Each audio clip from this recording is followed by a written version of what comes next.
The Middle Ages, that vast and chaotic period stretching from the fall of the Western Roman Empire in 476 to the dawn of the Renaissance in the 15th century, was an era where armies fought not only for land or power but for the survival of cultures, religions, and ideas that shaped the modern world. Discussing the most powerful armies of this time is like opening a book of epics, where strategy, bravery, and sometimes a touch of madness intertwine to create stories that still echo in our imagination. From the towering walls of Constantinople to the endless steppes of Asia, through the castles of Europe and the scorching deserts of the Middle East, medieval armies were as diverse as the peoples who formed them. In this journey, we'll explore the most formidable forces of the era, from the Byzantines with their magical fire to the Mongols who seemed like a human hurricane, not forgetting the Franks, Vikings, and Knights Templar, each with their own brand of greatness and chaos. Let's start with the Byzantine Empire, because if there's an army that deserves a place in the Olympus of military history, it's this one. Direct heirs of the Roman Empire, the Byzantines not only survived Rome's collapse but maintained an empire for nearly 1,000 years, facing a list of enemies that reads like a who's who of late antiquity and the Middle Ages. Vandals, Goths, Persians, Arabs, Bulgars, Slavs, Normans, Franks, Pecheneg, Cumans, Seljuks, and finally, the Ottoman Turks. Their army was a masterpiece of organization, blending Roman discipline with innovations that reflected their unique position as a bridge between Europe and Asia.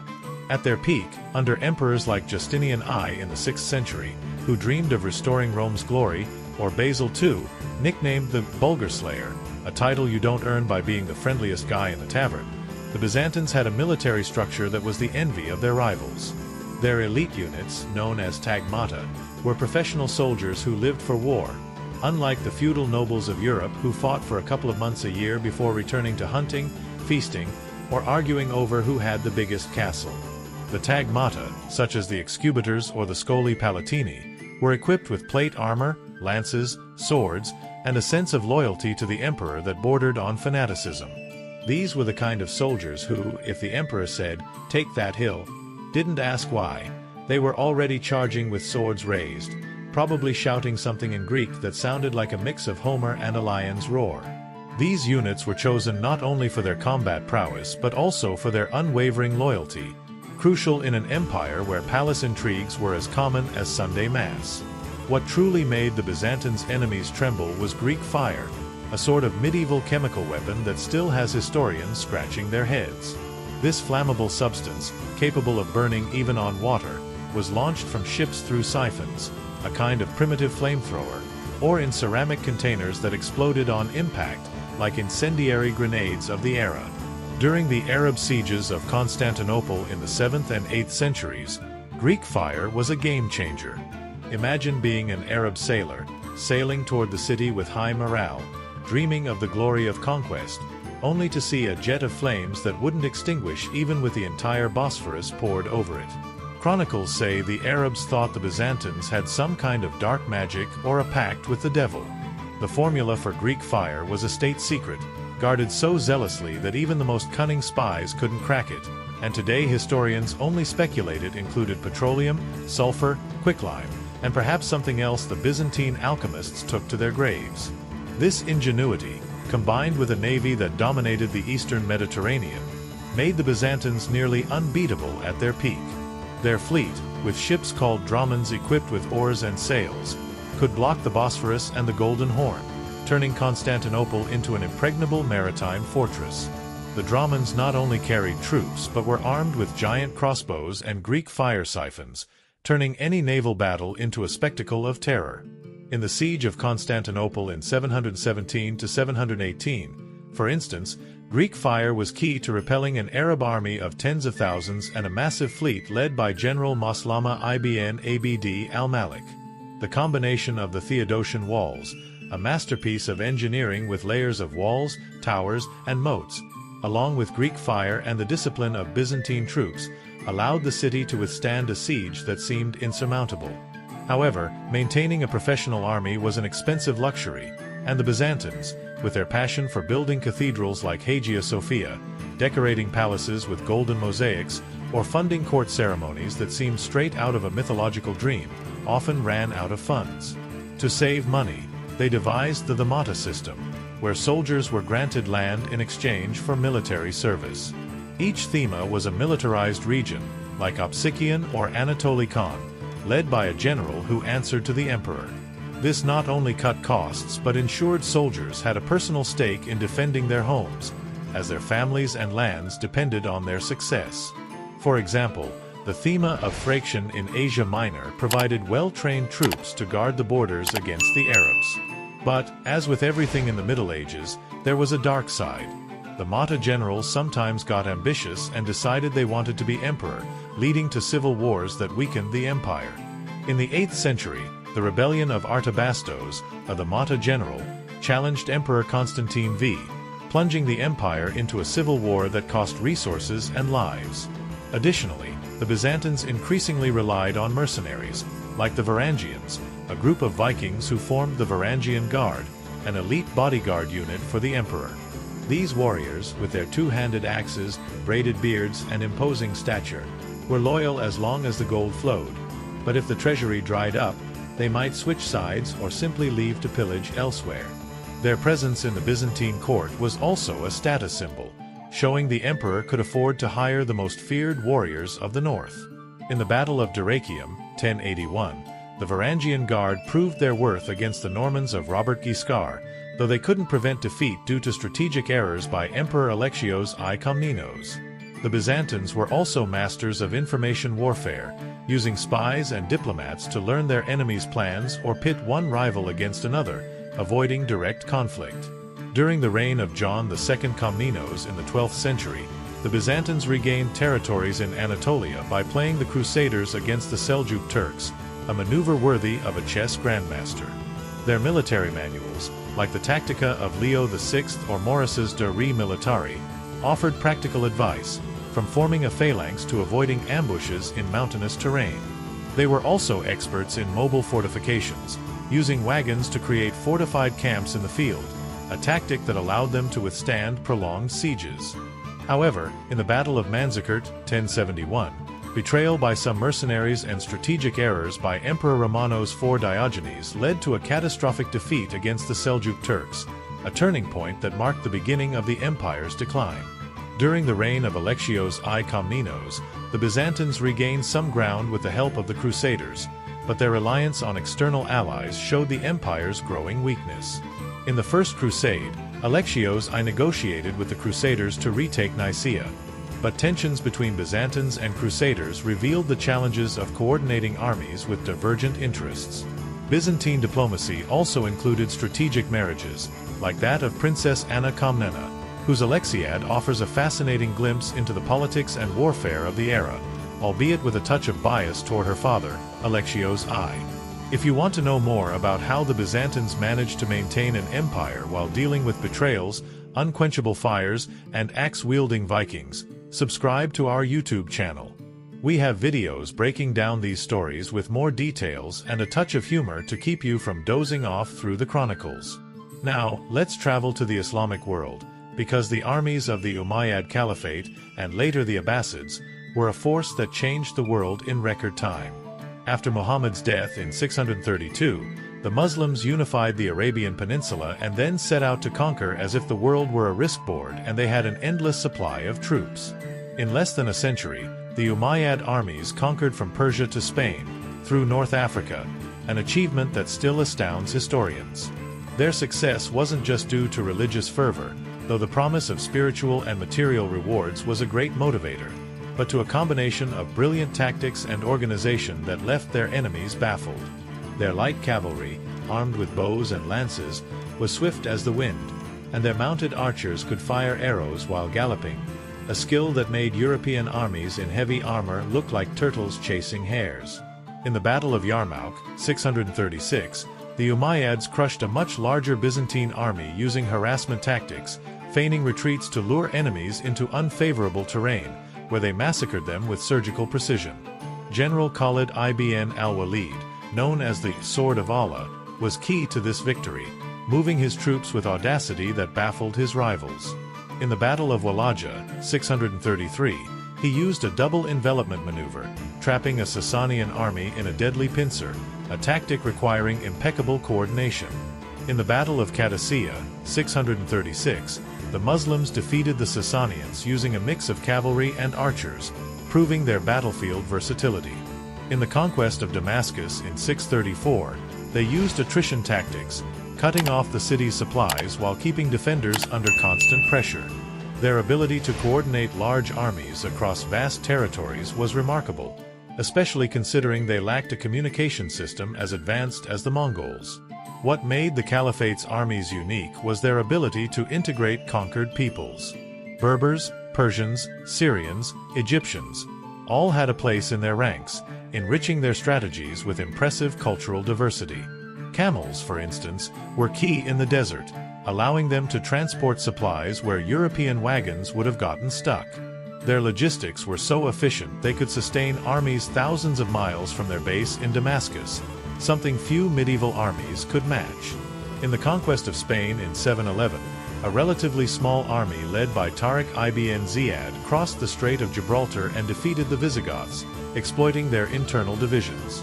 Legend has it Tariq burned his ships to motivate his troops, though modern historians doubt this story. What's undeniable is his tactical genius, using scouts to know the terrain and attacking with disarming speed.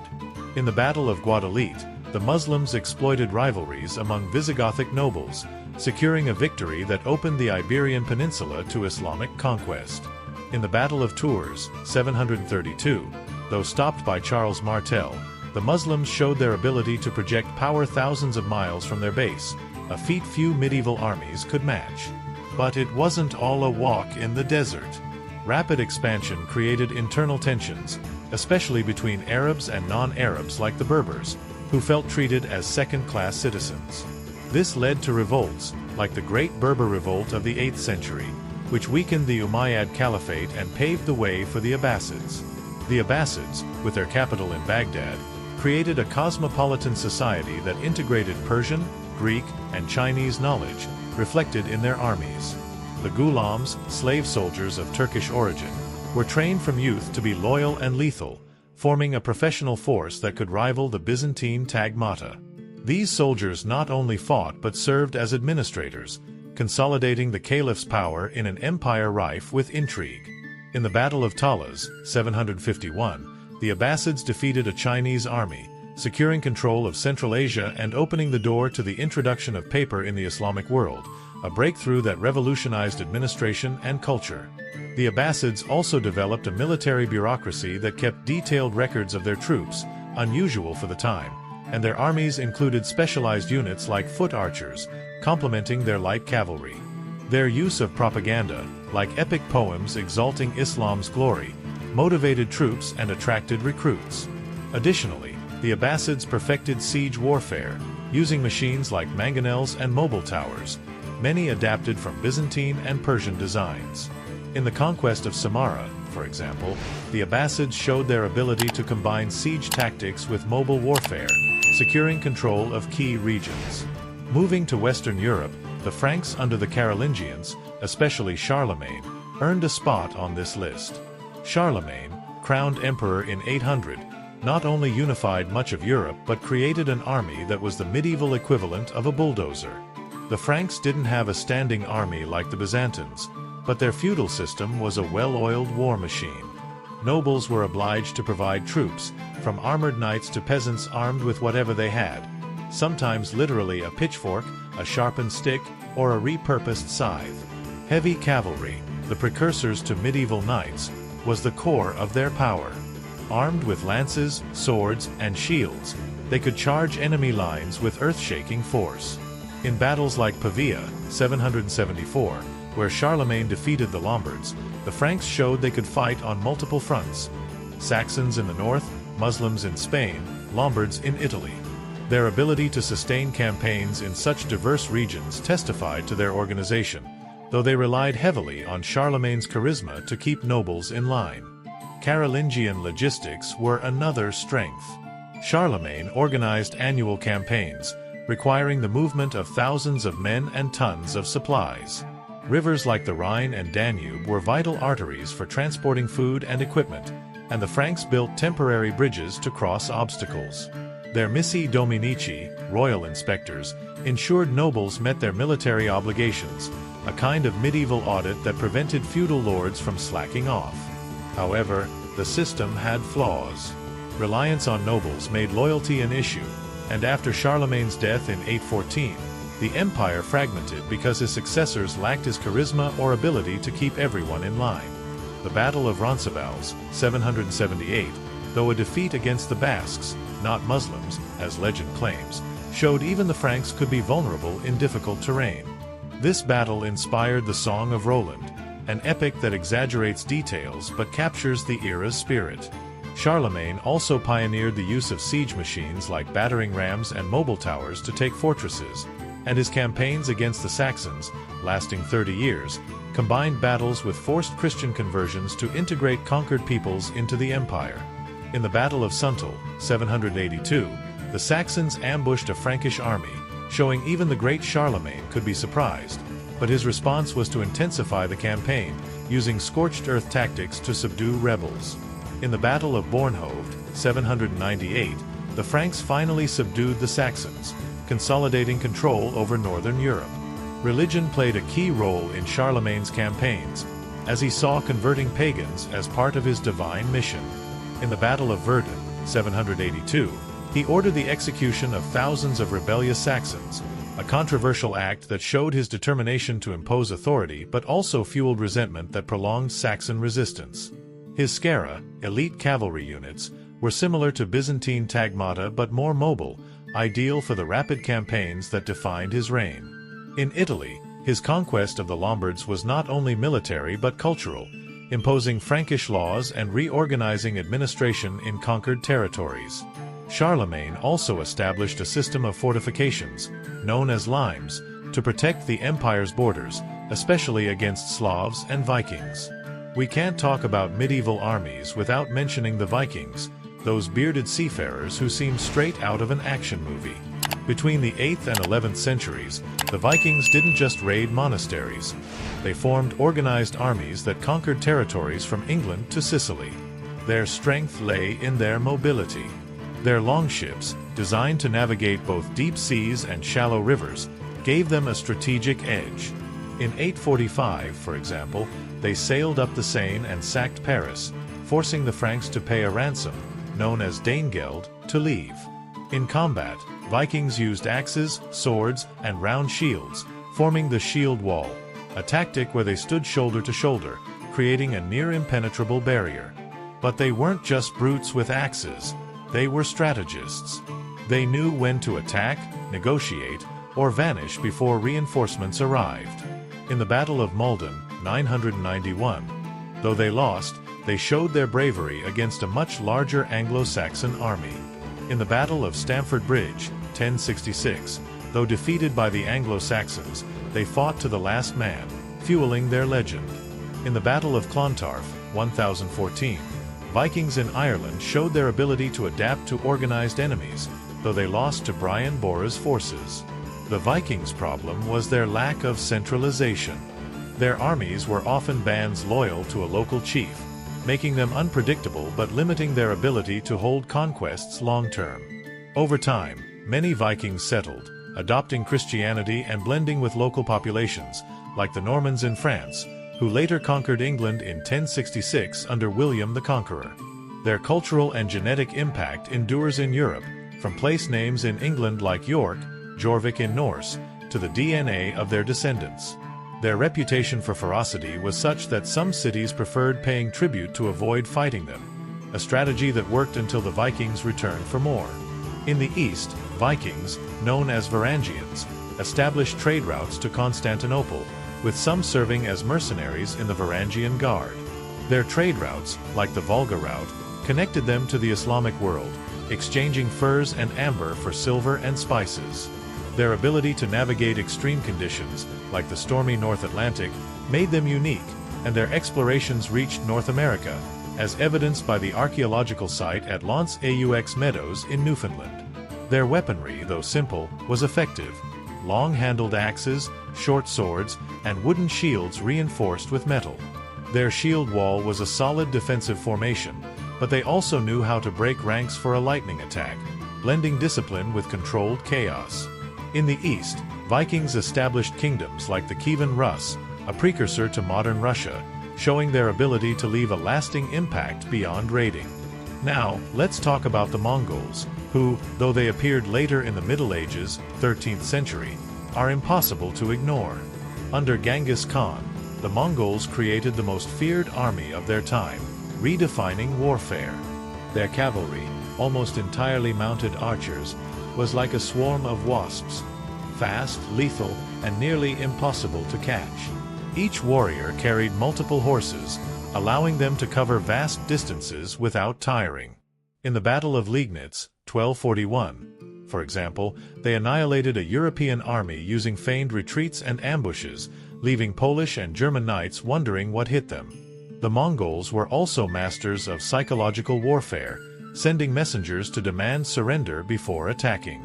If you didn't comply, your city could end up as ashes, often with defenders' heads catapulted over the walls to terrorize survivors. In the conquest of Samarkand, they built a wall of prisoners around the city to demoralize defenders, a tactic blending brutality with strategy. Their organization was almost modern. Every unit, from archers to engineers building siege machines, had a specific role. Their postal system, the YAM, was a network of relay stations that could transmit orders hundreds of miles in days, something European armies could only dream of.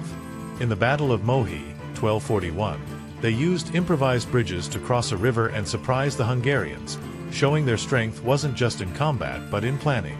The Mongols adopted technologies from conquered peoples, like Chinese gunpowder for rudimentary explosives. In the conquest of China, they adopted Chinese engineering techniques, like catapults and trebuchets, to demolish walls with terrifying efficiency. Their meritocratic government was unusual for the time. Generals like Subutai were chosen for talent, not lineage, giving them an edge over European armies led by nobles often chosen by birthright.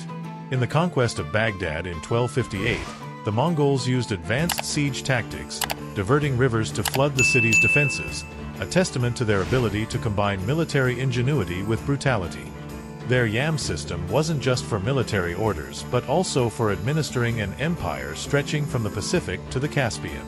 However, their reliance on cavalry made them less effective in wooded or fortified terrain, and internal divisions after Genghis's death slowed their expansion. Their weakness was also succession.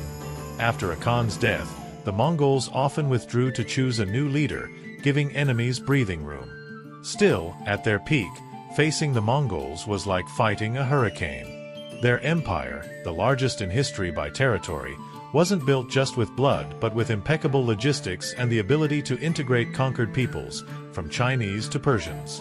Lastly, the Knights Templar deserve a mention, though they weren't an army in the classic sense. Founded in the 12th century, they were warrior monks, a strange but effective combination. Armed with swords, lances, and unyielding faith, they were the vanguard of Christian armies in the Crusades. In battles like Montgessard, 1177, where a handful of Templars helped defeat a much larger army led by Saladin, they proved quality could outweigh quantity. Their discipline, training, and wealth, yes, they were a sort of medieval bank, made them a feared force. Their commanderies, a network of properties in Europe and the Holy Land, allowed them to fund campaigns and maintain an intelligence network rivaling the Byzantines. In the Holy Land, their fortresses, like Safed, were power centers that intimidated enemies. Their monastic discipline forbade retreat without permission, making them ideal for leading desperate charges. However, their wealth and secrecy made them targets of envy, and in 1307, King Philip IV of France accused them of heresy, marking their end. Their fall was more political than military, but their legacy lives on in historical novels and conspiracy theories about the Holy Grail.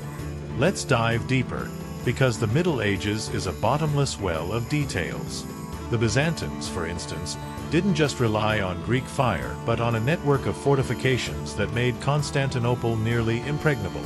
The Theodosian walls, built in the 5th century, were an engineering masterpiece with multiple layers of walls, towers, and moats. During sieges, the Byzantines combined static defenses with rapid troop sorties, using the city as a base to counterattack. Their navy, with dromons, was key to controlling the Bosphorus and Golden Horn, blocking any sea invasion. They were also masters of information warfare, using spies and diplomats to learn enemies' plans or pit one rival against another, avoiding direct conflict. During John II Komnenos's reign in the 12th century, for example, the Byzantines regained Anatolian territories by playing crusaders against Seljuk Turks. Their military manuals, like Leo Vi's Tactica or Morris's De Re Militari, offered practical advice, from forming a phalanx to avoiding ambushes in mountainous terrain. They were experts in mobile fortifications, using wagons to create fortified camps, a tactic that allowed them to withstand prolonged sieges. However, in the Battle of Manzikert, 1071, mercenary betrayal and strategic errors led to a catastrophic defeat against the Seljuk Turks, marking the empire's decline. During Alexios I Komnenos's reign, the Byzantines regained ground with crusader help, but reliance on external allies showed their growing weakness. In the First Crusade, Alexios I negotiated with crusaders to retake Nicaea, but tensions revealed the challenges of coordinating armies with divergent interests. Byzantine diplomacy also included strategic marriages, like that of Anna Komnena, whose Alexiad offers a fascinating, if biased, view of the era's politics and warfare. The Caliphate's armies excelled in siege warfare. In the conquest of Damascus in 634, they used attrition tactics, cutting off supplies while keeping defenders under constant pressure. Their ability to coordinate large armies across vast territories was remarkable, especially without an advanced communication system like the Mongols. Muslim generals like Khalid ibn al-Walid were known for their audacity, moving armies through deserts to surprise enemies, as in the Battle of Walaja, 633, where they defeated a much larger Sasanian army. Their light cavalry allowed harassment without committing to frontal combat, exhausting heavier armies. In the conquest of Persia, they used psychological tactics, releasing prisoners to spread tales of Muslim invincibility, undermining defenders' morale. Their tribute system, allowing conquered peoples to keep their religion for attacks, maintained stability, avoiding unnecessary rebellions. In the Battle of Qadisiyah, 636, they defeated the Sasanians with a mix of cavalry and archers, showing battlefield versatility. However, internal tensions were their Achilles' heel. Arab-Berber rivalries, for instance, led to the Great Berber Revolt, weakening the Umayyads and enabling the Abbasids' rise. The Abbasids, with their cosmopolitan Baghdad, integrated Persian, Greek, and Chinese knowledge, reflected in their armies. The Ghulams were not just soldiers but administrators, consolidating the caliph's power in an intrigue-filled empire. In the Battle of Talas, 751, the Abbasids defeated a Chinese army, securing Central Asia and introducing paper to the Islamic world, revolutionizing administration and culture. The Franks, though lacking Byzantine technological sophistication, had a practical approach. Charlemagne used religion as a unifying tool, forcing Saxons to convert to integrate their territories. His Skara, elite cavalry units, were similar to Byzantine tagmata but more mobile, ideal for rapid campaigns. In Italy, his conquest of the Lombards was not just military but cultural, imposing Frankish laws and reorganizing administration. His 30-year Saxon campaigns combined battles with forced conversions to integrate conquered peoples. In the Battle of Suntal, 782, the Saxons ambushed a Frankish army, but Charlemagne intensified the campaign with scorched earth tactics. In the Battle of Bornhovet, 798, the Franks subdued the Saxons, consolidating northern Europe. Charlemagne pioneered siege machines like rams and mobile towers, and his Missi Dominici ensured timely supplies. Religion was central to his campaigns, viewing pagan conversion as a divine mission. In the Battle of Verdun, 782, he ordered the execution of thousands of rebellious Saxons, a controversial act that fueled resistance. The Vikings were not just warriors but traders and explorers. Their Volga trade route connected Scandinavia to the Islamic world, exchanging furs and amber for silver and spices. Their ability to navigate stormy seas made them unique, reaching North America, as evidenced by Lance aux Meadows. In England, Their Danelaw was a social experiment where Norse and Anglo-Saxon laws coexisted. Their weaponry, long-handled axes, short swords, and reinforced shields, was effective, and their shield wall was solid, though they could break ranks for lightning attacks. In the Battle of Clontarf, 1014, they adapted to organized enemies but lost to Brian Boru. In the east, they established the Kievan Rus, a precursor to modern Russia, showing their lasting impact. The Mongols were masters of total war. In the conquest of Samarkand, they built a prisoner wall to demoralize defenders. They adopted Chinese gunpowder and Persian catapults, making them adaptable.